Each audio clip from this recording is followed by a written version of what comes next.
Hey everyone, welcome back to the Let's Play. Got a whole bunch of stuff I would like to get done. First of all is finally curing these two villager zombies. So what we're gonna do is we're going to cure them both here, but in order to prevent them from reinfecting each other, we are going to see if we can't get them in a chest boat each. Obviously, chest boats, they will only ever hold one passenger, right? So yeah, this should hopefully be not too much of a headache. But just so they don't escape, we should probably get rid of the pressure plate. And then F3B, break this boat up and see what we can do here in the way of getting the zombies in the boats. Okay, one's in a boat and the second one's in a boat. Awesome. So, the plan is, with these two villagers, one is going to become a cleric and is going to be placed near the hostile mob drop farm in the mansion. The second one is going to be relocated to the island over there and is going to become a farmer. I mean, it just makes sense, doesn't it? What with all the farmland we've got going on over there now, right? There's plenty of other things I want to get done as well. Chief among which is getting the beginnings of a nether portal network sorted out. For the longest time, we've had a nether portal down in this little sort of surface cave here, and it was only ever meant to be a temporary deal. What I'm going to do is I'm going to relocate that nether portal, I think, to inside the mansion. Maybe we put it in the center of the bottom floor. And then, how about this for an idea as to what we could put in the basement in our island house? We put ourselves a nether portal over there as well. So while we're waiting for the villagers to get cured, it gives me an opportunity to say a massive thank you, as always, for all of your lovely support throughout this series. Of course, if you do want to continue supporting these episodes and the channel, I'd really appreciate it if you consider dropping a like. It's totally free to do, and it is by far the best way of supporting these episodes. Hey, there we are. The two villagers have been cured. I think we'll go ahead and take the farmer over to the island first. So temporarily we're gonna have to break this base so we can get the villagers out. So here we are with the leash. Let's leash the boat. We can pull it outside here. Nice. And then we're gonna try and pull it into the water. Yeah, there we are. Perfect. Right, before we do anything else, I think we need to get ourselves some, I think, iron doors. The only building I want this guy to be able to access is the windmill. All the rest of them have hazards of some description. The bubble elevator in the lighthouse, for example, would mean that this guy is just not near where he's supposed to be. And then, of course, in the house will eventually be another portal and also access to the ocean via the dock. Alrighty, come on then, villager. Let's get you over to the farm island. Go on, villager. Find your way in there, buddy. There's a door right there. Go on, get yourself in. Yeah. So then, one iron door there with a little button. Then we're going to go to sleep. And then, here we go. The headache begins. Oh, go on, you legend. Yes. Yes. Okay, perfect. Right, this guy is now outside. Perfect. Now we can get the other door placed down with a couple of buttons. And that should do the job, right? Yeah! So there we are. One villager, one bed, one composter. That's all we need. Right, the potato trade is very much appreciated. But I think what I'd prefer is to have potatoes and carrots being sold to this guy, not wheat. You only ever get one wheat per harvest, don't you? Whereas carrots and potatoes, you get multiple. Hey, so having cycled the trades a few times, here we are. We can now sell potatoes and carrots to this guy. So, let's get you leveled up a whole bunch. Am I really about to buy all these apples just to get this guy leveled up a whole bunch? Yeah. Correct me if I'm wrong, but this isn't guaranteed, right? Being able to sell both pumpkins and melons to a villager? In which case, this villager is turning out to be quite amazing. Now we're going to play a game of what kind of suspicious stew is this? Let's have ourselves a bit of a nosh, shall we? Oh, weakness. And here we are. This guy should now level up to the maximum, thus giving us the opportunity to buy golden carrots. Oh yeah, I just feel like we made a massive step forward in the series, having golden carrots as our permanent food source. Brilliant. All right, villager, now I've got you leveled up to the max. You can now roam free. Hang on a minute, though. Jump up here. Go up here. If I can do that, the villager can. Right. Might need to rethink my wall here just a little bit. The good news is that shouldn't be too difficult. All we will do is just put a block there. Maybe we chuck the wall on top like that as well. Here we go. Try and get out now, villager. Oh, I make it sound like I'm imprisoning him on this island, but he's got all the creature comforts he could ever need. A bed, a whole bunch of crops to tend to, a composter so he can get on with his work. Like, you know, this guy's living in luxury. So then, next up is this cleric. I'm so happy that you can leash boats with villagers in these days. It's so handy-dandy, isn't it? It saves so much frustration. So with our hostile mob drop farm being in passive mode for quite some time now, this is what we've managed to get. In terms of rotten flesh supply, we're not doing too bad, but I'm trying to think, like, realistically, how many clerics do we actually want for this area? We've got one here. I'm thinking maybe two. Like, I'm just trying to think, you know, what kind of stuffs will these guys sell that we might want in plentiful amounts? Redstone, actually, that's quite a good one. You got redstone, you got lapis, I think you can buy. XP bottles. Ender pearls. Well, actually, there's quite a lot. Alrighty, there we are. One cleric. And then I think we'll have another cleric, say, here. And then some sort of water fountain decoration in the corner here. And then, as I think I've mentioned before, we'll have ourselves a bunch of storage. Literally just to store everything we get from this hostile mob drop farm. Let's see about leveling this guy up a whole bunch. Only 5 trades needed for the first level. So here we are. We can buy ourselves a bunch of lapis if we so wish. Blimey, do we have a lot of gold that we can sell to that cleric. Wow. We're going to be able to get a ton of emeralds from this dude. Looks like you get way more XP for the villager with the gold trade than you do with the lapis one as well. 1, 2, 3, 4, 5, 6. Is enough to level this guy up again. What you got at your next level? Hey, there's the glowstone. Now we can purchase ender pearls. Or, alternatively, I could just sell a whole bunch more gold and get this guy up to max level.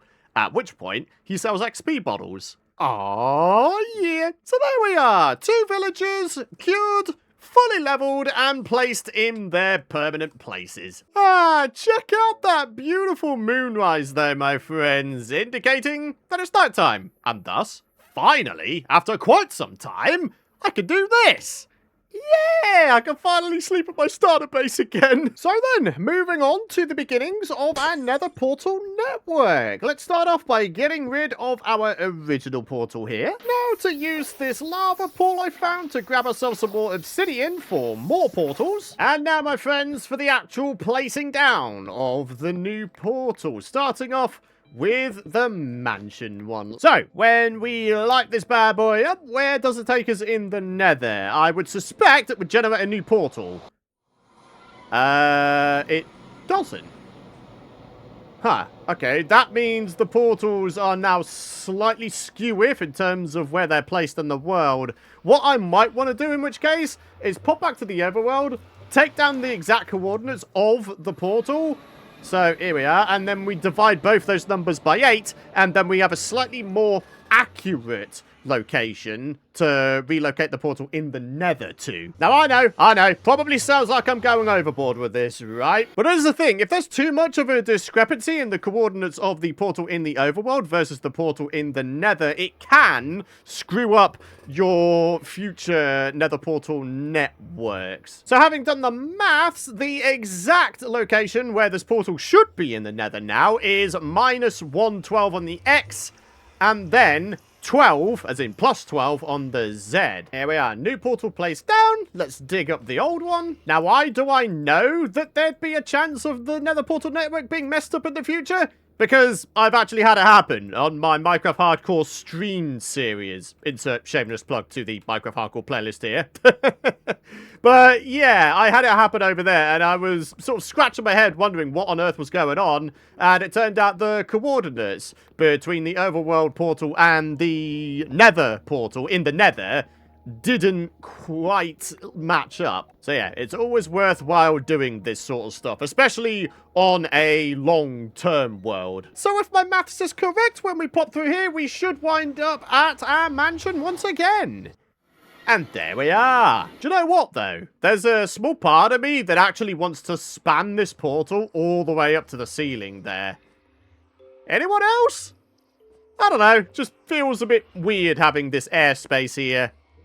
Yeah, go on then. Let's go above and beyond with this portal. Yeah, there we are, my friends. I think that'll do the job. As you can see, I've slightly elevated the Nether portal as well to make it feel a bit more grand and to give us opportunities to decorate this in the future. In that, we can have a staircase leading up to the portal. Maybe we could have some little Nether-related decoration surrounding this thing. Although, not lava. I don't think that would be a good idea around here. Now, because this island is such a long way away from my mansion, I really am anticipating a new portal being generated in the Nether. Once I get the portal in the basement of this house placed down, that is. So, here we go. A 3x3 portal in the basement of our house here. Needless to say, there's a little bit of decorating and dressing up to do here. But the fact is, we have ourselves a portal down here now. So, popping into the Nether, this should generate a new one, right? Oh, yeah, it definitely did. The big question is, though, where is it in relation to the other one? All right, so there is the other portal. Right, I'll tell you what, if we're going to have, like, a Nether portal network here, how do we want to actually approach it? Do we want to have it down in the depths so we can have it double up as an ancient debris mining area? Or do we want to do what we usually do and have it way up near the ceiling of the Nether? Honestly, I kind of prefer the idea of having it near the ceiling of the Nether because I don't want to have a whole bunch of blown up areas be nearby what could have been a portal network down in the depths. So yeah, up near the Nether ceiling. I think that's how we're going to do this thing. So, let's take down the coordinates of this portal. -75 and, well, pretty much 0. Alright, so why 115? I think that's a pretty good level to be working with. Gives us a little bit of space above us so we can have a fully decorated area eventually. So then, let's start getting some portals placed down. What is going on over here? Ah, it's just a little ravine thing. Do you know what, though? Temporarily, we could use that ravine to get to the actual sort of normal Nether to explore, right? So, yeah, that's actually most welcome. So, continuing on with our portal trickery, let's go ahead and light this one up. And this one should take us to the basement in our house. Yes, it does. Fantastic. And here we are with the mansion portal. Let's get it chopped up. Now we get ourselves up to the tunnel layer. Get the new Nether portal placed down. Get it lit, then go through just to make sure it connects up to the mansion. Yes, it does. Okay, we're well on our way now, folks. And now to connect the portals via a tunnel. We go to Z0. Here we are. And then we go in this direction to find the other portal. And there we are. One pathway leading between the two portals. Absolutely Perfect! So, with those portals linked up, forming the beginnings of a nether portal network, I find myself feeling like this is it. Like, we really are in it for the long haul, as if beginning a nether portal network is kind of like a rites of passage. But yeah, now that I think of it, there's loads and loads of other things we could potentially link portals up to. Resource gathering areas, for example. Maybe we go find ourselves one of those gravelly mountains, set up a portal there. Maybe we head on over to a desert, set up a portal there. Then we'd have sand and gravel in plentiful amounts, right? And then, of course, who knows what the future holds in terms of future build project areas, huh? The fact of the matter, though, is this. We've started something big here, and I'm feeling pretty good as a result. So then, I think to wrap things up, we're going to get a couple of odd jobs rattled off. Number one is dressing up the basement in our house way over there. And number two is to get the interior done of the windmill, only we didn't really do much, did we? There's still plenty more that we could add. So here we go, kicking things off with the dressing up of the basement down here. Shouldn't be too difficult or time-consuming a job. Maybe we could have ourselves some upside-down stairs like that. It does leave some dirt block areas showing through, though. Huh. Alright, we'll get on top of that in just a sec here. I want to get on with adding in just a couple more bits here. To really finish things off at the basement, I think maybe some lanterns would go quite nicely. So, let's just pop in here. As you can see, there's a space for a lantern right there. Very, very good. And then we pop down here, and then there's space for a lantern, I don't know, here and here. Yeah. This will do the job, right? I honestly don't think we need to go any further than this. We're going super simple. We've got some storage down here, so maybe we could store, I don't know, maybe some gold armor so we can be fully prepped when we go into the nether for each of our trips. Having the gold armor handy would mean that we are invisible to piglins. So, yeah, I think that's a good idea, to be fair. So, that's the basement taken care of. Now we have a certain windmill to take care of. And this is where the majority of the stuffs in our inventory is going to come into play. We've got to sell some hay bales. Oh, how am I going to do this in such a way where I don't, like, accidentally cover up my pixel art on the floor here? I mean, I guess I'm going to have to put my stuff here like this. Yeah, okay, I think I can work with that. We'll have ourselves a smoker here so we can actually cook up some potatoes while we're here. And then over on this side, I don't know, maybe just a random cauldron, maybe a barrel, maybe a chest as well for storage. And then to really get the most amount of functionality out of this place, what if I was to try and add in a fully automatic bone meal maker? Might be a trifle difficult. Although, actually, is it? Maybe if we just put down a barrel instead of a chest, that should still work, right? Oh, that's not facing the correct direction. So, let's give this thing a go. Maybe we just put some wheat in there. Hey, that actually works. Huh, okay. Very, very good. Question, can you add items into a composter from the side? Only if you can, that would make things quite a lot easier. I didn't really like the idea of the output being sort of sunken into the ground with the old design. So yeah, I'm just trying something a little bit different here. Let's grab ourselves out some stuffs for composting, and let's give this a go. I mean, composters, there is literally only one input, right? So surely they can accept things from the side. Surely. Really? They can't? I'm surprised that this doesn't work. Why not? There's only one input.